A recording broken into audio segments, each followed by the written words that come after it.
Good morning বন্ধুরা, শুভ সকাল। আজকের ভিডিওটা আমি এখান থেকে শুরু করছি। যদিও ভিডিওটা এখন পোস্ট হবে না, আমার এডিটিং করতে ভয়েস দিতে একটু টাইম লাগবে, তো যখন পোস্ট করব তখন আর সকাল থাকবে না। ভিডিওটা যেহেতু সকাল থেকে শুরু করছি তাই মর্নিংটা তোমাদের জানিয়েও দিলাম। জানো তো আমার না শরীরটা কদিন হলো খুব খারাপ যাচ্ছে, মানে কেমন যেন একটা অস্বস্তি হচ্ছে। তাছাড়া সারাটা দিন রুমের মধ্যে থাকি তো হাঁটা চলাও হয় না সেভাবে, তাই ভাবলাম একটুখানি এক্সারসাইজ করা যাক। রোজ দুবেলা করলে শরীরটাও একটুখানি ভালো থাকবে, আর এটা শরীরের পক্ষে করাটাও দরকার, তাই না বলো? দেখো আমার তো ব্যায়াম ট্যায়াম কমপ্লিট হয়ে গেছে, তো চলো এবার টুকিটাকি কাজে লেগে পড়ি। মানুষের জীবনটা সত্যি কত অদ্ভুত বলো, তাই না? আজ আছি এখানে, কাল যে কোথায় থাকবো কেউ বলতে পারে না। এক মুহূর্তে সব কিছু পরিবর্তন হয়ে যেতে পারে।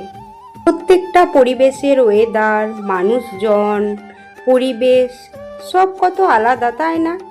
আমি যখন বিয়ের আগে কাজের সূত্রে বাইরে বাইরে থাকতাম, সেখানের পরিবেশ, মানুষজন সব কিছুই কত না আলাদা আলাদা হয়, তাই না বলো? মানে এক একটা সময় এমনও গেছে যেখানে আছি, যে রুমে আছি, সেখানে পরিবেশ, সেখানে মানুষজন এতটাই আপন হয়ে গেছে যে মনে হয় যে বাড়ির লোকের থেকেও তারা যেন কতটাই আপন। সব কিছু শেয়ার করা, তাদের সাথে ঘুরতে যাওয়া, বাট আজ তাদেরকে খোঁজও নেওয়া হয় না, তারাও আর খোঁজ নেয় না। মানুষের জীবনটাই এরকম পরিবর্তনশীল, তাই না বলো? আজকে হয়তো এখানে যাদের সাথে বন্ধুত্ব হয়েছে, কাল হয়তো চলে যাব, তখন হয়তো অতটাও যোগাযোগ থাকবে না। মানুষের জীবনটাই এরকম। মানে আমি যেমন যখন কাজ করতাম তখন যেমন দুর্গাপুর, বর্ধমান, ঝাড়খণ্ড, আসানসোল কত কত জায়গায় না থেকেছি, তো সেখানে যেমন পরিবেশের সাথে নিজেকে মানিয়ে নিয়েছি, এখানেও ঠিক তেমনই। তো দেখো কথা বলতে বলতে আমার বিছানা গুছানো হয়ে গেছে। তো জানো তো এখানে সমুদ্রটা মনে হয় কাছাকাছি, ওই জন্য আর কি ঝড়ো হাওয়া দিতে থাকে সব সময়। তো এত গরমের মধ্যেও না আমি দেখো এখনও ব্ল্যাঙ্কেট গায়ে দিই মাঝে মাঝে রাত্রের মধ্যে, তো এটাকে ওই জন্য আর রাখিনি। তো দেখো আমার কমপ্লিট হয়ে গেছে। এবার একটুখানি সকালের খাওয়ার আর কি, আমি যেটা খাই রোজ, এই দেখো কতিলার শরবত আর এখানে একটুখানি ছোলা টোলা খেয়ে নিই।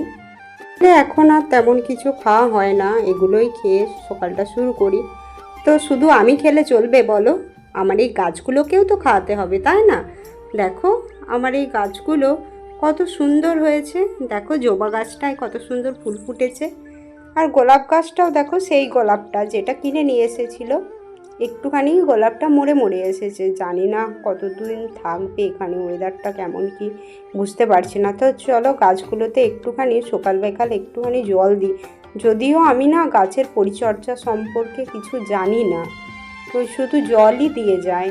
আর এই গাছগুলো জানো তো এখনও টব কিনে নিয়ে আসা হয়নি, তো টব নিয়ে আসলে ভালো করে গাছগুলোকে একটা টবের মধ্যে বসাতে হবে, না হলে এই পলিথিনের মধ্যে আছে, জলও ভালোভাবে দেওয়া যায় না। তো এখন আপাতত এইভাবেই রয়েছে, টব কিনে নিয়ে আসলে এদেরকে ভালোভাবে আর কি পরিচর্যাটা একটুখানি করতে হবে, না হলে গাছগুলো টিকবে না বেশি দিন। তো চলো আমার এদেরকে জল টল দেওয়া কমপ্লিট হয়ে গেছে। এবার হচ্ছে কাচাকুচির পালা। এই যে বরের কয়েকটা জামা কাপড় ছিল, এগুলো চলো সার্ফে দিই, ভিজিয়ে রাখি আর কি, তারপর রান্নাবান্না হলে স্নান করার সময় এগুলো কাছাকাছি করব। জানো তো একসাথে অনেক বেশি কাচতে পারি না, তাই জন্য অল্প অল্প করেই কাচাকুচি করি। আমার যেটুকু টুকিটাকি থাকে আর বরের যেটুকু থাকে টুকিটাকি, ওই একদিন পর পর ওই কাচি। এবার তো রান্নাটা করতেই হবে, রোজকার যেটা কাজ। তো তার জন্য আগে আমি এখানে সবজিগুলো কেটে নিচ্ছি।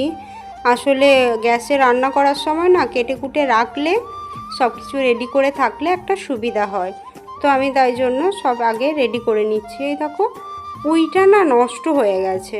আসলে আমি না জানি না যে পুঁই শাক ফ্রিজে রাখলে সেটা এইভাবে নষ্ট হয়ে যায়। তো দেখো আমি পুঁইটাকে ফ্রিজের মধ্যে রেখেছিলাম, তো একেবারে পাতাগুলো যেন নষ্ট হয়ে গেছে।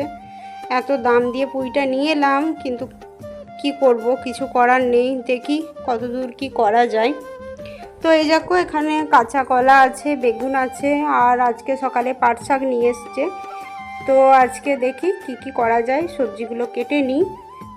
রান্না এখন আর আমি সকালে করি না, কারণ বরের খাবার একটু দেরিতেই দিই, ওই 12:30 1টার দিকে ওদের গাড়ি আসে, তখন খাবারটা দিই। তাই এখন বেলাতেই রান্নাটা হয়।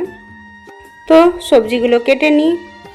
তো দেখো সবজি কাটা কমপ্লিট হয়ে গেছে, আমার রান্নাও প্রায় কমপ্লিট হয়ে এসেছে। এটা হলেই হয়ে যাবে। এখানে দেখো পুঁইটা যেটুকু বেঁচে ছিল, সেই পুঁই শাকটা দিয়ে, বেগুন দিয়ে, আলু দিয়ে, পেঁয়াজ টেয়াজ দিয়ে, লাল শাকের ডাঁটা দিয়ে একটা পুঁই চচ্চড়ি বানাবো। ভাত তো হয়েই গেছে, তো এটা হলেই আমার রান্না কমপ্লিট হয়ে যাবে। আর বাকি এই দেখো পাট শাকের তরকারি করেছি, আর এই যে কাঁচা কলা আরে দিয়ে শুক্তো করেছি। তো আজকে এগুলোই করেছি। তো চলো ভিডিওটা আজকে এই পর্যন্ত।